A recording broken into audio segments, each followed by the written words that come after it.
வணக்கம். இன்றைய செய்திகள். மின் வாரியத்தில் வெளிப்படையான டெண்டர் முறை அமல்படுத்தப்படும் என்று மின்துறை அமைச்சர் நிர்மல்குமார் தெரிவித்துள்ளார். தமிழக மின் வாரியத்துடன் தொடர்புடைய பல்வேறு பணிகளுக்கான ஒப்பந்ததாரர்கள், மின் சாதனங்கள் விநியோகஸ்தர்கள் உள்ளிட்டோர் பங்கேற்ற வெளிப்படையான நிர்வாகம் மற்றும் முறைகேடு தடுப்பு தொடர்பான கூட்டம் சென்னை கலைவாணர் அரங்கில் அமைச்சர் நிர்மல்குமார் தலைமையில் நடைபெற்றது. இதில் பங்கேற்று பேசியவர்கள், வடசென்னை அனல் மின் நிலைய ஒப்பந்ததாரர்கள் பேசுகையில், நிலக்கரி கையாளும் பணி உட்பட அனைத்து பணிகளும் ஒரே நிறுவனத்திற்கு தரப்பட்டுள்ளன. எனவே சிறு குறு நடுத்தர நிறுவனங்களுக்கும் ஒப்பந்தங்களை வழங்க வேண்டும்.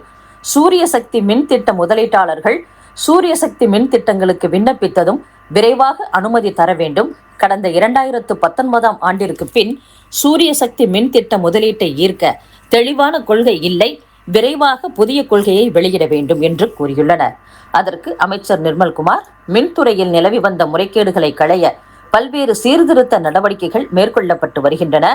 கடந்த காலங்களில் முறைகேடாக வழங்கப்பட்ட டெண்டர்கள் மறு ஆய்வு செய்யப்பட்டு புதிய வெளிப்படையான டெண்டர் நடைமுறை அறிமுகப்படுத்தப்படும். ஒவ்வொரு பிரிவிலும் தனித்தனி குழுக்கள் அமைக்கப்பட்டு டிஜிட்டல் போர்ட்டல் வாயிலாக வெளிப்படையான டெண்டர் முறை அமல்படுத்தப்படும். தகுதியுள்ள அனைவருக்கும் சம வாய்ப்பு அளிக்கப்படும். இந்த ஆட்சியில் இடைத்தரகர்களுக்கும் முறைகேடுகளுக்கும் இடமில்லை. தனிநபர் ஒரு குறிப்பிட்ட நிறுவனத்திற்கு சாதகமாக டெண்டர் வழங்கும் முறை இனி தொடராது. அனைத்து ஒப்பந்ததாரர்களுக்கும் தகுதியின் அடிப்படையில் ஒளிவு மறைவற்ற டெண்டர்கள் வழங்கப்படும் என்று அமைச்சர் நிர்மல்குமார் கூறினார். கம்யூனிஸ்ட் கட்சிகளின் ஆதரவு இனி தாவேகவுக்கு தேவையில்லை என்ற சூழ்நிலை உருவாகியுள்ளது. தமிழகத்தில் ஆளும் கட்சியாக உள்ள தாவேகவுக்கு தற்போது 107 எம்எல்ஏக்கள் உள்ளனர். தனி பெரும்பான்மைக்கு 118 எம்எல்ஏக்கள் தேவை. தற்போது 4 தொகுதிகள் காலியான நிலையில் தனி பெரும்பான்மைக்கு 116 எம்எல்ஏக்கள் போதும். அதற்கு 9 எம்எல்ஏக்கள் ஆதரவு மட்டுமே தாவேகவுக்கு தேவை. அந்த வகையில் வெளியிலிருந்து ஆதரவு தரும் கம்யூனிஸ்ட் கட்சிகளின் ஆதரவு இல்லை என்றாலும் அமைச்சரவையில் இடம்பெற்றுள்ள கட்சிகளின் ஆதரவோடு தனி பெரும்பான்மையை நிரூபிக்கும் நிலைக்கு தாவேக முன்னேறியுள்ளது. இன்னும் எதிர்க்கட்சி எம்எல்ஏக்கள் சிலர் பதவியை ராஜினாமா செய்து இடைத்தேர்தலில் தாவேக அந்த தொகுதிகளில் வெற்றி பெற்றால் தனி பெரும்பான்மை பெற்றுவிடும். அதை நோக்கியே அக்கட்சியின் தலைமை நகர்ந்து வருவதாக கட்சி வட்டாரங்கள் தெரிவித்துள்ளன. மதுரையில் சித்திரை திருவிழாவில் ஏற்பட்ட தகராறில் தாக்கியதற்கு பழிக்கு பழியாக 17 வயது வாலிபர் மீனாட்சியம்மன் கோவில் அடுக்குமாடி வாகன நிறுத்துமிடத்தில் கொடூரமாக வெட்டி கொலை செய்யப்பட்ட சம்பவம் தொடர்பாக 5 பேரை போலீசார் கைது செய்துள்ளனர். கொலையில் ஈடுபட்டதாக திடீர் நகர் முத்துமணி, அவரது தம்பி ராஜ், மேலவாசல் சதீஷ்குமார், வடக்குமாசி வீதி ஹரிகிருஷ்ணன், திடீர் நகர் முத்துக்குமார் ஆகியோரை போலீசார் கைது செய்துள்ளனர். பள்ளிகளில் செயல்படுத்தப்படும் காலை உணவு திட்டம் மேம்படுத்தப்படும் என்று பள்ளிக்கல்வித்துறை அமைச்சர் ராஜ்மோகன் தெரிவித்துள்ளார். அத்துடன் ஆசிரியர் தேர்வு வாரியம் வழியே தேர்வு செய்யப்பட்ட 6 தையல் ஆசிரியர்களுக்கு பணி நியமன ஆணைகளை சென்னை தலைமை செயலகத்தில் பள்ளிக்கல்வித்துறை அமைச்சர் ராஜ்மோகன் வழங்கினார்.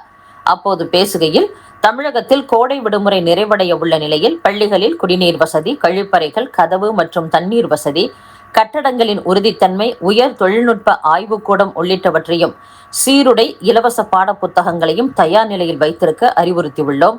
வெயிலின் தாக்கம் குறித்து வானிலை ஆய்வு நிறுவனத்திடம் அறிக்கை கேட்கப்பட்டுள்ளது. அறிக்கை கிடைத்த பின் பள்ளி திறப்பில் மாற்றம் செய்ய வேண்டுமா என்பது குறித்து முடிவெடுக்கப்படும் என்று கூறினார். மாணவர்கள், ஆசிரியர்கள், பெற்றோரின் பாதுகாப்பும் நம்பிக்கையும் முக்கியம் என்பதில் உறுதியாக உள்ளோம். அனைத்து தரப்பினரின் பிரச்சனைகளும் சிறப்பு குறைதீர் முகாம் வாயிலாக ஆராயப்பட்டு உரிய நடவடிக்கை எடுக்கப்படும். முக்கியமாக ஓய்வூதியர்கள், தற்காலிக ஆசிரியர்கள், தகுதி தேர்வில் தேர்ச்சி பெற்ற ஆசிரியர்களின் பிரச்சனைகளை அதிகாரிகளுடன் ஆலோசித்து நடவடிக்கை எடுக்கப்படும்.